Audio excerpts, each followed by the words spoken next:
पे पहली बार आया हूँ और मैंने लगातार देखा है कि ये आप जो संत जो दास लोग हैं वो नगर नगर में घूम रहे हैं और घर घर जाकर कार्ड देते हैं और सभी से आग्रह करते हैं कि एक बार आश्रम में आइए, भंडारा करिए और वहाँ की व्यवस्था देखिए। मैंने देखा यहाँ पर आकर, रास्ते से मैं आ रहा था तो सभी सेवादार झंडी लेकर खड़े थे और बाकायदा अनुशासन के तहत सभी लोग आने जाने वाले की व्यवस्था भी देख रहे थे। और यहाँ पर जैसे मैं आया तो सभी दासों ने बिल्कुल तरीके से, बिल्कुल सभ्यता के साथ, और देखा मैंने कि भंडारा भी लगा था, बहुत बढ़िया हो रहा है यहाँ पर। और कितनी दास, महिला दास सभी रोटी पर बेल रहे हैं, तो सब अपने अपने कार्य में व्यस्त है बिल्कुल। और यहाँ पर भी देखा तो बहुत अच्छा लगा मेरे को यहाँ पर आने में। शासन प्रशंसा नहीं कर पाता है, यहाँ हमने भी कवरेज के दौरान देखा, यहाँ पर देखा कि लाखों की संख्या में जो भंडारा हो रहा है और इस भंडारे को मैनेजमेंट कर रहे हैं, वास्तव में कोई दिव्य शक्ति है जो यहाँ पर इतना बड़ा कार्यक्रम आयोजन जो हो रहा है उसको संभाल रही हो, इतने लोगों को संभाल रहे हैं। और स्वच्छता में भी बहुत ध्यान दिया जा रहा है, यहाँ पर कहीं पर भी कोई गंदगी नहीं दिख रही है। ये बहुत बड़ी उपलब्धि है, इसके लिए मैं आप सभी को, दासों को बधाई देता हूँ। यहाँ पे हमने मतलब नशा मुक्त है सारे, आपने भी यहाँ देखा होगा इतनी बड़ी संख्या में कोई शराबी वगैरह नहीं मिला। ऐसा तो मुझे कोई प्रतीत नहीं हुआ कि यहाँ शराब पीकर या कोई अभद्रता या कोई कर रहा है, ऐसा महसूस नहीं करा। बाकी सब बढ़िया है। 101 शादियाँ करवाई रमणी के माध्यम से और रक्तदान शिविर भी कराया 378 लोगों का, ये भी बहुत बढ़िया है। इसके लिए सभी बधाई के पात्र हैं। आपसे एक चीज़ जानना चाहेंगे कि अक्सर कहा जाता है संत रामपाल जी महाराज के बारे में सभी सुनते हैं, लेकिन एक गलत जो धारणा बैठी हुई है, तो आप क्या कहना चाहेंगे अपने ये क्या है, लोगों की मानसिकता जो रहती है ना, सब अपने अपने धर्म के प्रति स्वतंत्र हैं। सत्वदर्शी संत होता है जो संत रामपाल जी महाराज जी सभी ग्रंथों में बता रहे हैं, आपने कभी जिज्ञासा नहीं करी कि हमने देखे आखिर में क्या संत रामपाल जी महाराज जी क्या बताते हैं? मैं उनको पढ़ने की प्रयास कर रहा हूँ, जिज्ञासा जाग रही मेरे उनमें। मैं आगे पढ़ूंगा और समझूंगा और मेरे को भी अच्छा लग रहा है। क्या नाम है? मोतीलाल राजौरिया, नगर परिषद हाथोर। यहाँ पे कैसी व्यवस्था है इतनी बड़ी संभालते हैं आप? सर, संभालने वाले स्वयं परमात्मा हमारे गुरु संत रामपाल जी महाराज जी हैं। हम नीचों को तो बस एक सेवा का मौका दे रखा है भगवान ने हमारे कर्म बनाने के लिए।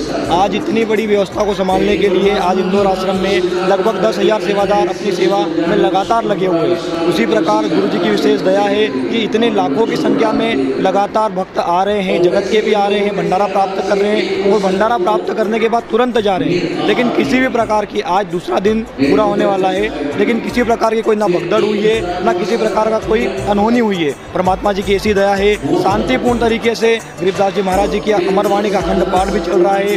परमात्मा जी के सारे भगत भंडारा प्राप्त कर रहे हैं, सत्संग श्रवण कर रहे हैं, निःशुल्क नाम दीक्षा की व्यवस्था चली हुई है। रक्तदान भी हुआ है, आज 101 जोड़ों का बिना दान दहेज के विवाह संपन्न हुआ है। सारे कार्यक्रम परमात्मा जी की असीम दया से शांतिपूर्ण तरीके से व्यवस्थित रूप से पूरे हुए, किसी प्रकार की कोई भगदड़ नहीं। खुला भंडारा था, ये खुला भंडारा हमारे गुरु जी संत रामपाल जी महाराज जी ने दिव्य धर्म यज्ञ दिवस के सानिध्य में लगातार 3 दिनों का रखा है, जिसमें कल एक 7 तारीख हो चुकी है, आज दूसरा दिन है और आगामी कल 9 नवंबर 2022 को इसका समापन है। सर, किसी जाति धर्म विशेष के लिए था कि सभी के लिए खुला है मंदिर? सर, हमारे गुरु जी का पहला नारा है कि जीव हमारी जाति है, मानव धर्म हमारा, हिंदू मुस्लिम सिख ईसाई धर्म नहीं कोई नारा।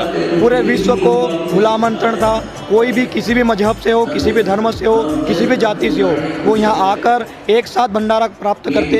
परमात्मा के दरबार में कोई बड़ा या कोई छोटा नहीं है, राजा से लेकर रंक तक सब एक समान है। परमात्मा जी के दरबार में जो भी आता है, चाहे कलेक्टर भी आए, विधायक भी आए, 1-2 मंत्री भी आए, संत महात्मा भी आए और नॉर्मल जनता भी आई, सभी ने एक ही प्रांगण में बैठकर, भंडार गृह में बैठकर एक साथ भोजन प्राप्त किया। और परमात्मा जी का ये पाप नाशक भोजन प्राप्त करने से परमात्मा जी बताते हैं कि उनके युगों युगों से जो पाप कर्म लदे हुए उनका भी नाश होता है। जो परमात्मा की अखंड वाणी चल रही है, इसको सुनने मात्र से हमारे पाप कर्मों का नाश होता है। तो यहाँ कोई बड़ा छोटा नहीं है, किसी भी जाति से हो, किसी भी धर्म से हो, सब आ रहे हैं परमात्मा जी का, संत रामपाल जी महाराज जी के सानिध्य में जो भंडारा चल रहा है उसे प्राप्त करने से।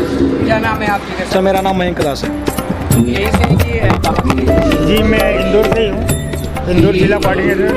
सतगुरु रामपाल जी महाराज की दया से दास को इंदौर की सेवा मिली हुई है। क्या करते हैं आप? जी, मैं वैसे तो सर्विस करता हूँ और परमात्मा की शरण में इंदौर जिले का समन्वयक जिला कोऑर्डिनेटर हूँ मैं। यहाँ पर सेवाएं भी देखते हैं। जी, यहाँ पे पूरी सेवाएं लगभग भक्तों के साथ में मिलके देखना पड़ती है, खरीदी भी करना पड़ती है, भंडारियों के साथ भी काम करना पड़ता है, बीच में पंडाल में भी व्यवस्था देखना पड़ती है। क्योंकि जिला सेवादार हूँ तो बहुत सी सेवाएं दास को गुरु जी की दया से मिली हुई है। क्या नाम है आपका? मेरा नाम सुरेश दास। आप जी कहाँ से हैं? इंदौर एमआरटेन। बुलाया जाता है कि आप लोग स्वयं से सेवा करते हैं? नहीं, स्वयं से सेवा करने आते हैं परमात्मा। स्वयं से सेवा करते हैं।